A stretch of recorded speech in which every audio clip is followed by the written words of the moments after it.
from the international airport and glossy tourist resorts, the military picked up a 19-year-old boy. They come up this way into the back, the tracks were up there. It was Alanieta Rabaka's youngest son, Sakiusa, who was accused of smoking marijuana. Alanieta was frantic.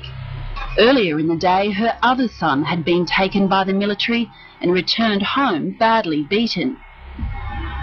She called the police. He said, "Can you please look for my son, because he's a big boy. He's about 6 feet 7 inches tall. And I know taking him in the night, they think that he's a grown-up man. He's that old, but he's still a very young boy." Special emergency regulations in place at the time had the military on the streets, enforcing law and order.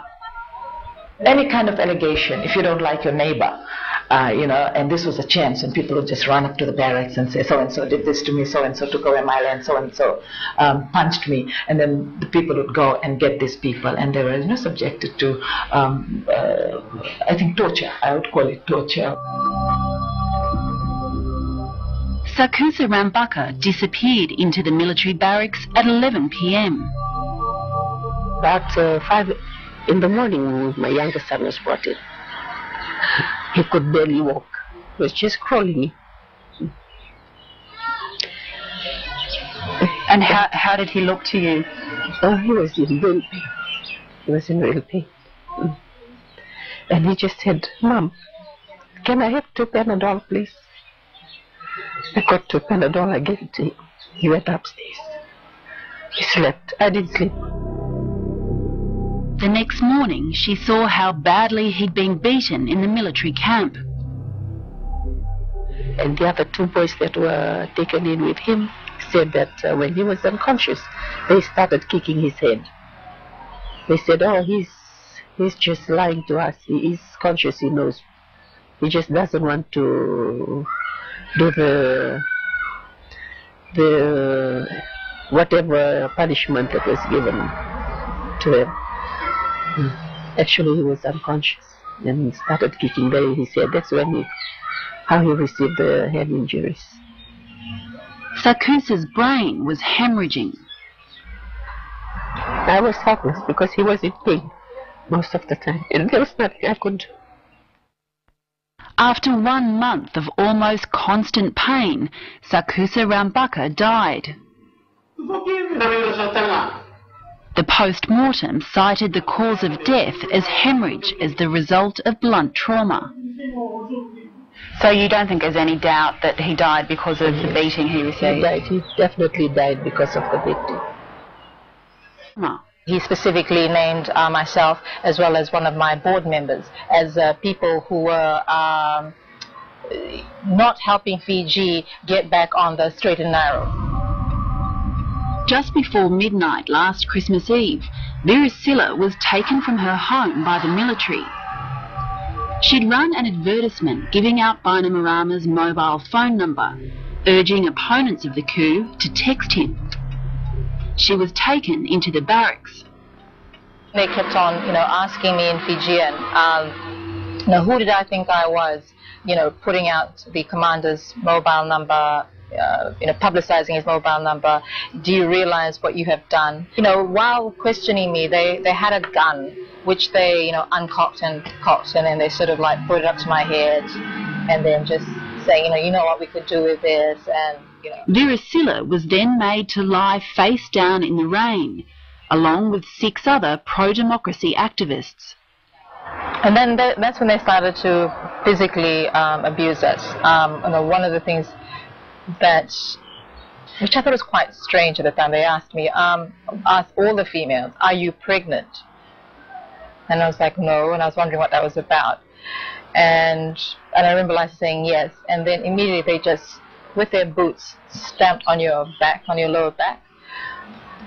So they did it to all 3 females. And Did they do it to the woman who said she was pregnant? They did, yeah, they did it to all of us. I thought they said no. She said yes, that they wouldn't, but they did it. They still did it. And that's when they started, really physically assaulting us, smacking, boxing your ears, so to speak, like, smacking up your ears, hitting your face with their boots, kicking you in the ribs. And then they made us lick their boots, do really degrading things like that.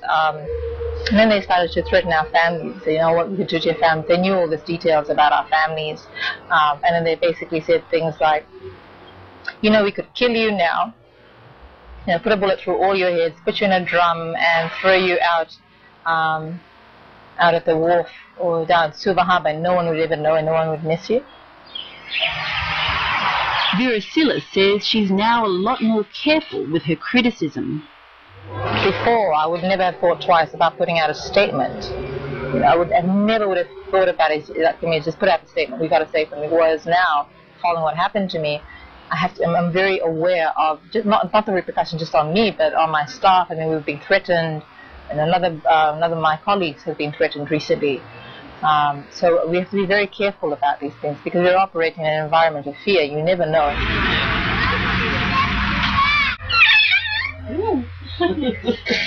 5 months since her son Sakiusa died after a beating in military custody, no one has been charged. And did the police tell you they knew who did this? Yes, they knew who did that, and even the family knows. You know? Yeah. How do you know that? The other 2 boys knows. They know the soldiers. Yeah. What kind of justice would you like to see for the men who did this to your son? He's brought to court and charged with murder. What democracy?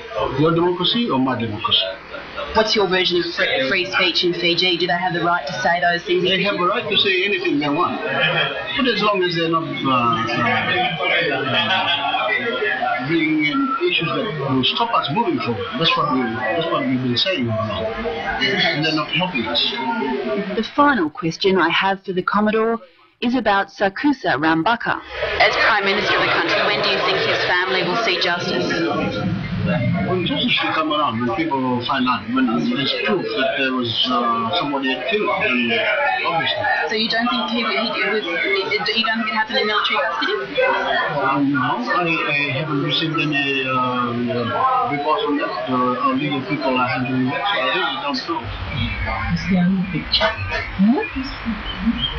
really don't know. No one in the new regime can explain why there's been no justice for the family of Sakiusa Rabaka.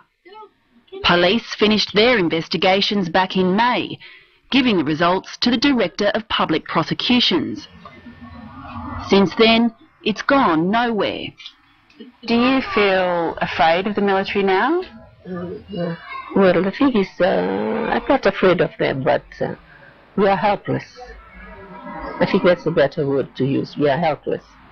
Because no matter what we bring forth,